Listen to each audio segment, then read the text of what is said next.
Okay, let's unpack this. Picture a country, right? Suddenly decides, nope, we're stopping. We're not selling our most valuable raw materials anymore. Yeah, it's pretty drastic when you frame it like that. And not just like one or two things. We're talking everything unprocessed. Coffee beans, gold dust, even fish straight from the lake. Just poof, an immediate ban on exporting it raw. That's Uganda. Exactly, Uganda. And it feels completely upside down, doesn't it? I mean, the global economy runs on exports. Right. So why would anyone just turn off the tap for their main source of foreign cash? It seems, well, counterintuitive, risky even. Totally. But digging into the material you shared, it's clear this wasn't some, overnight win. Oh, no, not at all. It's the end result of a much longer story. There's a deliberate strategy here. So our mission in this deep dive is really to get under the skin of why they did this. What are the historical forces, and what's this incredibly ambitious, multi-layered plan they're trying to build, instead of just shipping raw stuff out? And it's way more than just economics, isn't it? Oh, yeah. It pulls in history, national identity, building up human skills, the messy reality of global trade. Yeah. Even climate change comes into it. It's almost like Uganda looked at the global economic game and said, you know what? This feels rigged. Yeah.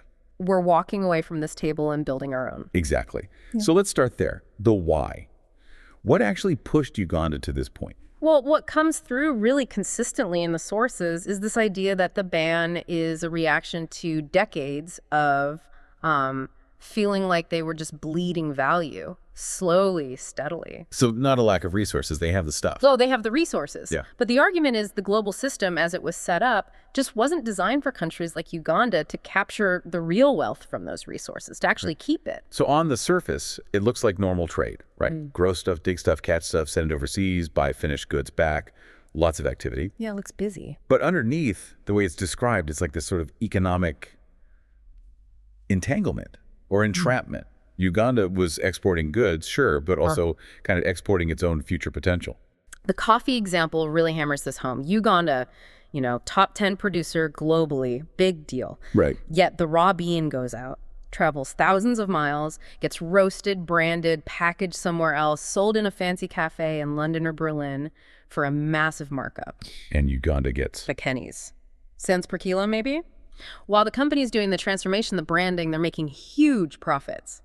And Uganda's name, it's almost invisible on the final packet or the profit report. And this isn't just Uganda's story, is it? The material frames this as a bigger systemic issue. Absolutely. A kind of system problem where historically many African nations ended up functioning like let's say, the basement of the global economy. The foundation. Yeah, providing the raw materials, the basic inputs, but the value, the wealth gets added floor by floor in industries and markets far away. And that structure wasn't accidental. Definitely not. The historical stuff is fascinating. Colonialism wasn't just about grabbing land. It actually hardwired these extractive patterns into the infrastructure. Like the railways. Exactly. Think about the Bridgman railways in Uganda. Were they built to connect Ugandan towns, boost internal trade, build national unity? Mostly no. They're built to get resources out. Precisely. To shuttle resources from inland straight to the ports for export. And that basic logic, that extractive mindset, it just kind of carried on even after independence. And that feeds into this whole comparative advantage idea, doesn't it? Yeah. You see that advice pop up everywhere, from aid agencies, global banks, trade partners. Yeah, focus on what you're good at, which always seemed to mean raw materials. But the perspective here is that wasn't just friendly economic advice. It actually became a kind of economic prison. Because if the global market rewards the finished product, the refinement, the branding, and you're constantly pushed or structured to only sell the raw ingredient. You're perpetually losing out. Exactly. The analysis suggests Uganda basically forfeited billions over decades, shipping out fish that could have been canned right there, gold leaving it as dust instead of refined bars, cotton going out raw, only to be spun and woven somewhere else, maybe even coming back as expensive imported clothes. So the world pays big for the finished value, but penalizes just supplying the raw start. Pretty much. So when you see it that way, President Museveni's ban, it doesn't look impulsive. It's framed as a necessary, maybe overdue reckoning. Uganda basically saying, enough. This cycle stops. We're not playing this game anymore unless the rules change. And it hits deeper than just the economics. There's a strong thread in the material about it being a cultural correction, too. How so? For so long, the global image was Uganda as just a source of things, not a creator, not a brand. So the ban is also about reclaiming that identity, saying, hang on, we're not just where resources come from, we are where value is created. Okay, so the ban is step one. Stop the bleeding, make a statement. Yeah. But just stopping exports doesn't create prosperity overnight. So the huge question, what now? What's the plan? Right. If you close off the old road, you have to build a new one, fast. And the material is crystal clear.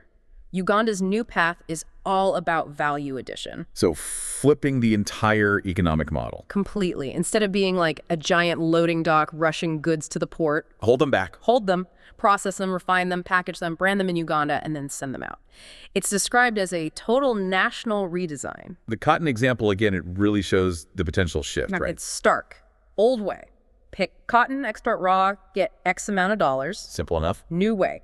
Pick cotton, spin it into thread, maybe in jinja, weave it into fabric in Kampala, dye it, style it into Ugandan fashion labels, then export the finished clothes. The profit difference isn't just bigger. The sources use words like explosive. Because Uganda captures value at every step inside its borders. Every single layer of transformation. And you apply that thinking across coffee, fish, gold, maize, timber, bananas. The potential jump in national income is called staggering. But like you said, it's not just the money. It's about owning the story. Exactly. Controlling the narrative, exporting identity. Rah. That raw Ugandan coffee bean in Paris, the story belongs to the French roaster, the Italian brand.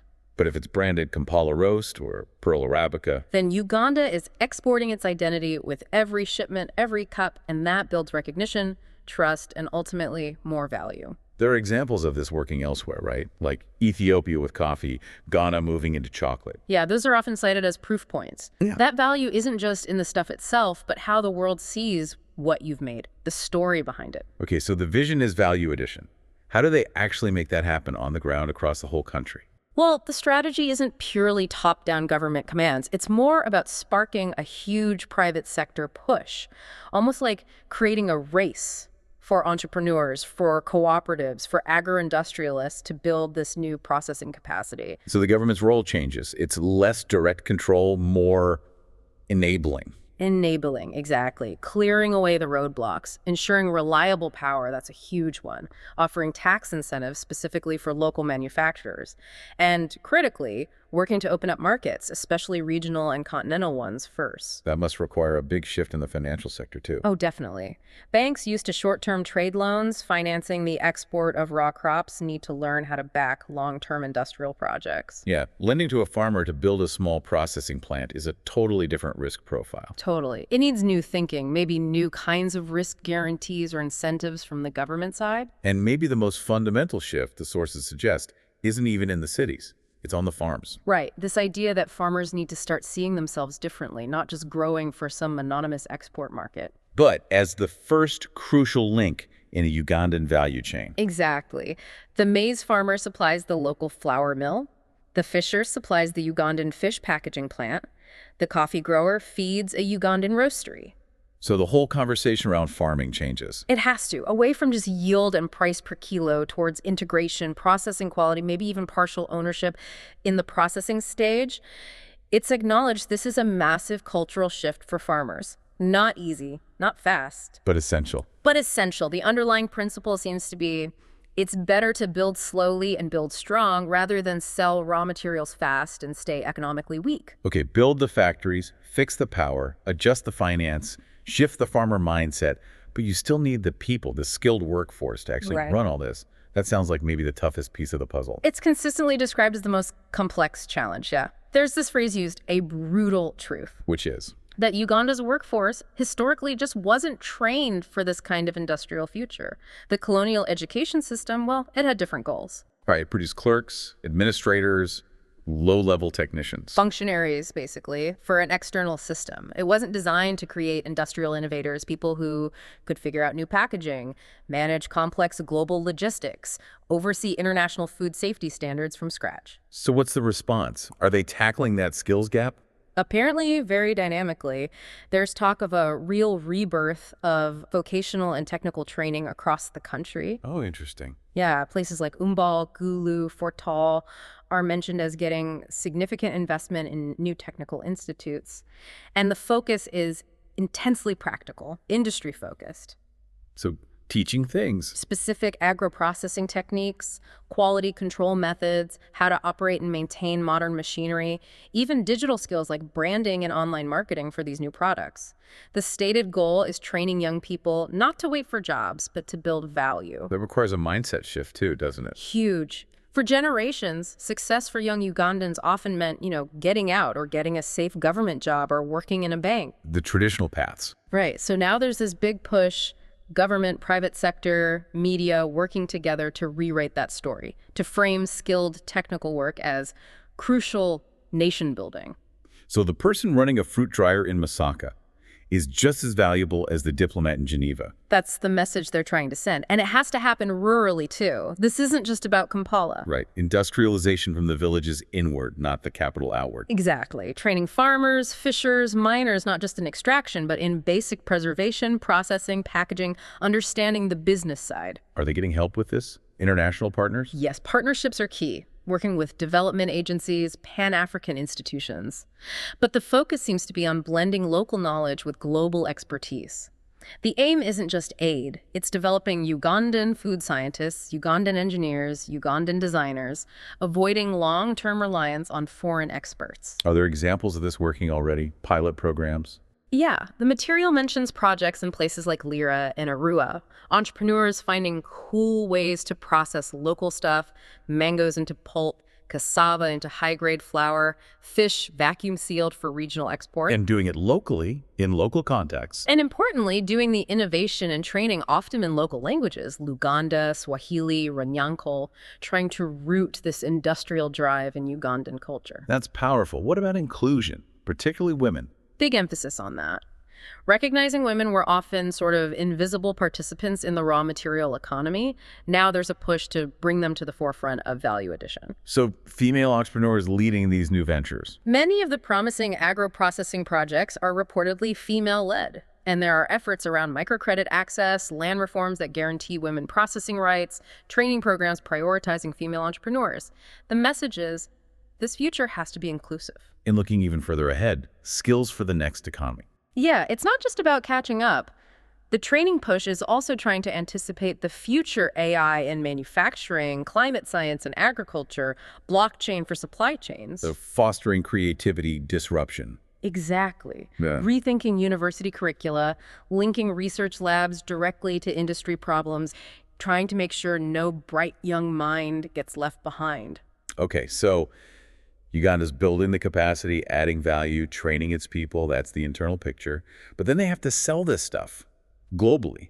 And that means facing the market. And that, according to the sources, is where the real battle begins. Market access. It's described pretty bluntly, isn't it? Like just making a good product isn't enough. Not nearly enough. You have to navigate, compete, and win in a global system that's full of gatekeepers, vested interests, and hidden barriers. It's called a rigged obstacle course. Rigged by whom? Well, the argument is, often by the very countries and corporations that benefited most from the old system of cheap raw materials, they stand to lose if Uganda successfully moves up the value chain. Because it disrupts their business model. Exactly. Think about it. Decades of relying on cheap, unprocessed inputs from places like Uganda. Now Uganda says, actually, we're going to process it here and sell you the finished thing.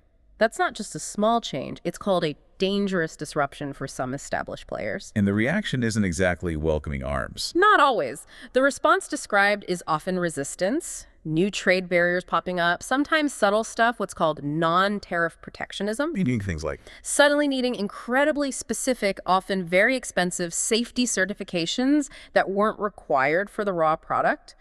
Complex rules on packaging materials, precise temperature controls during shipping, demands for chemical trace analysis, extensive documentation. Hurdles, described often as filters. Maybe not explicitly designed to block Uganda, but set up based on the capabilities of established industries, effectively protecting them from new competitors. Like the pineapple example. Exporting raw is one thing, but exporting processed. Suddenly, you face dozens of hidden requirements for the EU market, say. pesticide limits measured in parts per billion, expensive barcode systems for traceability.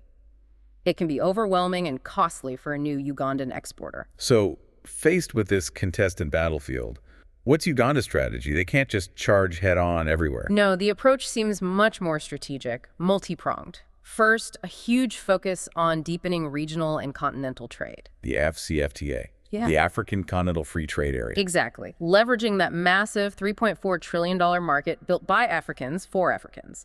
The idea is scale up regionally first. Get it right close to home. Perfect the product in Kampala, test the market in Nairobi, refine based on feedback from Kigali, then maybe expand to Accra.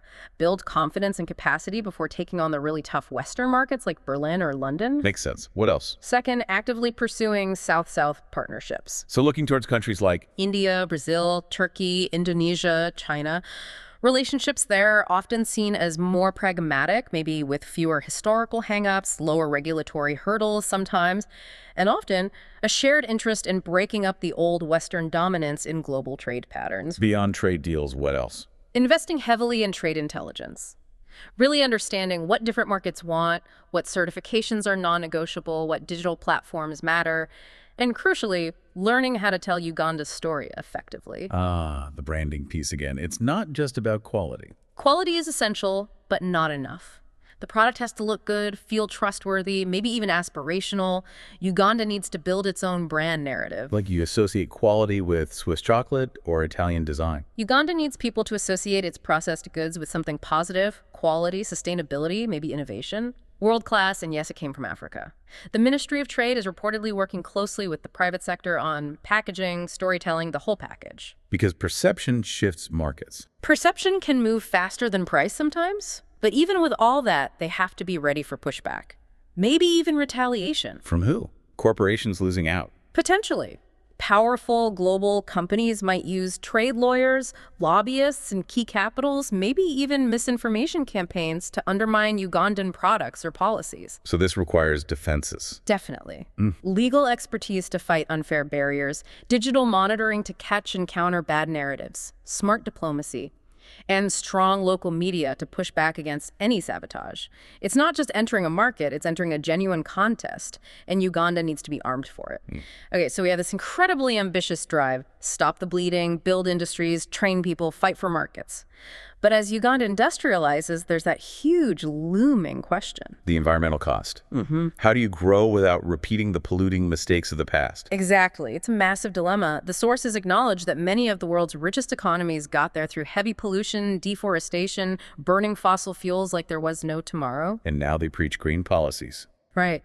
But the perspective presented is that Uganda is consciously choosing a different path. The mantra seems to be industrialize with intention, expand but with balance, build but not burn, prioritizing the long-term health of their own environment. So they're trying to weave environmental responsibility into the economic plan from the start. Yes, aligning economic transformation with this quite bold and unexpected pillar, as it's called, climate-conscious capitalism. Is there concrete evidence of that? One of the clearest signs mentioned is Uganda apparently launching its first national carbon market regulations in early 2025. Really, that's quite forward-thinking. It surprised many, yeah, expecting that kind of leadership maybe from Europe or somewhere else. But Uganda seems to be writing its own green rules alongside its industrial ones. And is this just regulation, or is there a business case? Both. It's framed as a strategic advantage, too. A green value proposition. Attracting investors who are maybe getting tired of dirty deals elsewhere, offering clean credibility. The idea is that processed food, that refined mineral from Uganda, it comes with an eco-compliance paper trail. Sustainability becomes a selling point, not just a cost. Are we seeing examples of this on the ground? Reportedly, yes. New factories being built with solar power integrated from day one. Agro-processing plants using biogas from their own waste. Coffee roasters adopting energy-efficient drying methods. Industrial parks being designed as circular economies. One factory's waste becomes another's input. That's thinking systemically. And the climate action goes beyond just carbon. It touches land use planning, climate-smart zoning, putting processing hubs near farms to cut transport emissions, empowering farmers not just as suppliers, but as partners in sustainable production. Building resilient local clusters. Exactly, where jobs, skills, clean energy, and environmental care all support each other. It might be slower than the old dig it up, ship it out model. But the argument is it's infinitely stronger long term. Right. And owning the knowledge piece, too. Investing in developing local green tech, testing climate-resilient crops for Uganda, supporting Ugandan researchers finding Ugandan solutions, integrating climate literacy into those vocational programs. So you learn how to process maize, but also how to do it cleanly, efficiently, sustainably. Precisely, in harmony with the land. So the overall new vision here, it's a powerful counter-narrative. Development doesn't have to mean smokestacks and pollution. It can look like solar roofs on processing plants, women-led co-ops exporting eco-friendly goods, communities managing their own clean energy, local innovation driving green growth. It's about proving you can reject exploitation and embrace prosperity and be responsible stewards of the environment all at once. And the implication is, this isn't just for Uganda. The material definitely positions it that way, potentially as a blueprint for the continent. If Uganda can pull this off, build strong industries, skilled people, win global markets, and do it greenly without falling into the old traps of pollution, debt, dependency, It could change the whole conversation about development pathways. it could rewrite the rules, potentially, for many other nations facing similar histories and challenges. It's an incredibly ambitious undertaking, though, facing down historical patterns, vested global interests. Absolutely. The scale of the ambition is huge, and the path is definitely steep, definitely contested. No doubt about that. So let's leave our listener with this to think about.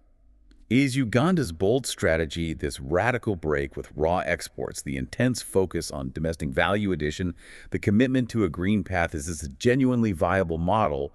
Could other nations in similar positions replicate this? And when you look at everything involved, what do you think is the single biggest hurdle still standing in Uganda's way to make this transformation truly stick?